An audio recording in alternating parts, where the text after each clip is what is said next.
How's it going, Diablo 2 fans? I'm Switch209, and in today's video, we're going to go over the leveling system and the experience gained as set by Blizzard themselves, so that way you guys can all better understand what their expectations were for you guys when it comes to leveling in the game, to be able to get from level 1 to 99, and understanding where you would be able to max out your experience gained when it comes to playing the game act by act, difficulty through difficulty. Whether you're playing on vanilla LOD or any of the mods that have come out for the game, especially with PD2's new season coming up in the next couple of weeks, this should be the exact same format on how to be able to level your character and to be able to max out your experience gained. Before we get into the video, let's go ahead and do a comment shout out from a post that I made before about putting up a thumbnail of a video that was expected, and someone went and replied. This comes from Zombie Nation LTD asking, how pumped are you for the Diablo 2 remaster? I'm very excited. I cannot wait.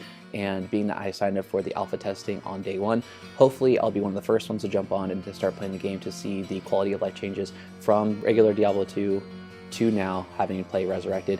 One of the things that I'm actually excited to be able to know about this game is, what do the cows look like?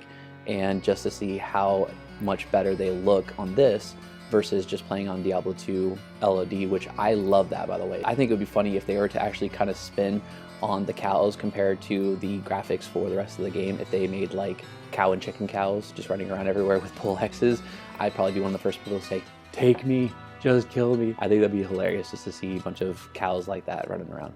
But with that being said, let's go ahead and jump right into this video. Now I think you shall have your reward.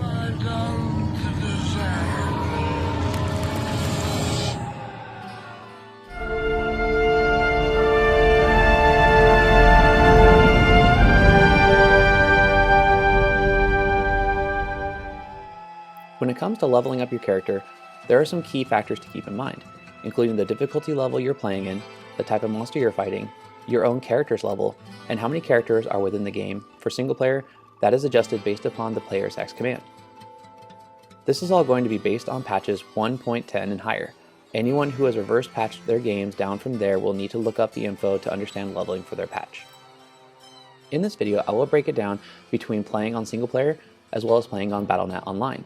But before we get into that, there are some key factors that are going to be the same between the two playing styles I'll go over. Keep in mind that when going over max experience gained, I am not taking into account experience shrines or people using player's X command unless stated otherwise. It will all be based on player's 1. Experience loss in Nightmare and Hell. When you are playing through normal difficulty as a non-hardcore player, when you die you will notice that you will not lose experience. However, that changes once you start playing in Nightmare difficulty. When it comes to understanding how much experience you will lose going into Nightmare and Hell, it's based upon the experience needed to reach the next level, not the total experience you have gained within your current player's level. In Nightmare you will lose 5% experience, while in Hell you will lose 10% experience. Depending on your progression within the game, if you run into a high monster density area and end up being killed, your corpse would be difficult to obtain. Most players will just end up save and exiting if leveling is something that they're taking seriously. As with each death, you will lose experience when trying to recover your body. In situations like this, it may be wise to just go into a new game and pick up your body where you start to avoid naked runs to recover your body. Unless, for example, you are in the Worldstone Keep just trying to get to the waypoint, and once found and activated, you will save and exit to have a better starting point when trying to get to Vale instead of running all the way from wherever their previous waypoint was. If you have just leveled up and end up being killed, you will not be bumped down to the previous level. However, depending on the experience you may have had reaching your new level, you may be dropped down to the base minimum experience for your character's new level, all depending on the difficulty you're playing in. Dueling. When dueling, the same experience loss applies depending on the difficulty you're in. That's why some choose to duel in normal. However, if you choose to duel in Nightmare and Hell difficulties, the best idea would be to do so as soon as your character levels up to avoid any heavy experience penalty if you end up being killed. However, if you are confident with your character's ability to survive, this is something that they would prefer to max their experience gained from killing their opponent. Experience gained based on players in game. Based upon how many players you have in the game, your experience from monsters will vary. When playing with one player, the experience gained, health of the monster, and damage received for the monster is at 100% for the specific monster's expectation within the game. When you play in a multiplayer game and have more than one person, the scaling for these numbers goes up 50% based upon how many players are in the game. For example, 2 players is 150%, 4 players is 250%, and 8 players is 450%. For single player, this means using the player's X command, meaning pushing enter and typing /players and whatever number between 1 and 8 to scale up the difficulty within your current game. However, once a monster spawns, You will not be able to change the difficulty of the monster using the player's X command. Other important information to know. When fighting against any monster resurrected by shamans, they do not give experience once brought back to life, nor do they drop items. They are valuable for their experience only for their first kill, thus why players usually try to kill the shaman first before they can resurrect anyone again. Reanimated zombie hordes, such as those that you see entering Neolithac's portal, are worth their full experience and can drop items when they resurrect themselves. Mercenary kills award full experience to the person whom hired them. Any monsters killed using skills such as Convert, Confuse, or Mind Blast awards full experience to whom casted them upon the monster. If two people not in the same party attack a monster, the one whom gives the final hit to kill the monster gets the full experience, thus why it is preferred to be in a party to maximize the potential experience gained. For single player or non-partied members, it's important to understand how your character's level is important within the area you're in to maximize your experience gained. For characters below level 24, when fighting monsters within 5 levels of your character's level, you will receive 100% experience for the kill. When you expand past that from 5 to 10 levels, either above or below your character's level, the experience you receive scales respectively, and any monster greater than 10, either way, maxes at 5% experience. This is designed to keep high-level characters from being able to level up effectively, killing low-level monsters, and from giving low-level characters very high experience from monsters they wouldn't be able to handle on their own. For characters from level 25 to 69, the experience changes for monsters below 5 levels of your character's level. When in early acts of the game, if you reach level 25 early, usually the best strategy players choose to do is to run through the game into the higher level areas, as there is a greater experience penalty for monsters below 5 levels of your area. The experience gain doesn't change drastically for monsters above 5 levels of your character. The numbers for above level 25 are equivalent to the monster levels below 5 of the character's level, for characters up to level 24. As you level from 70 to 99, it starts to scale as seen in this chart. You no longer get 100% experience gained that any monster could give for their kill, making the progression toward level 99 more of a challenge for most players, especially once reaching level 90.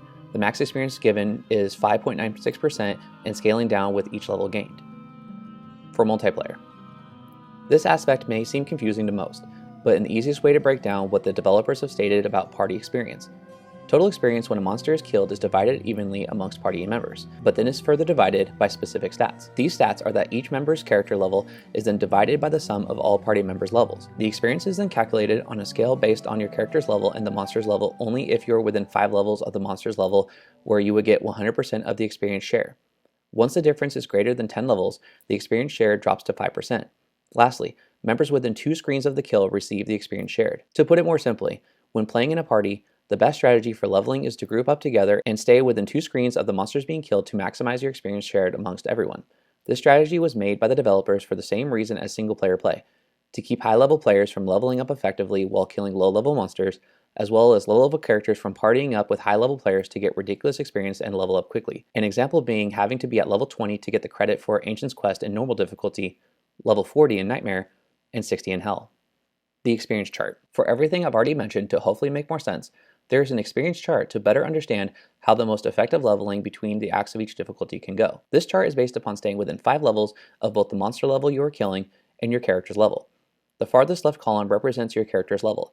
The top row shows the 5 different acts per difficulty, and the farthest right column represents your max experience gained, including adding in the experience penalty per character level.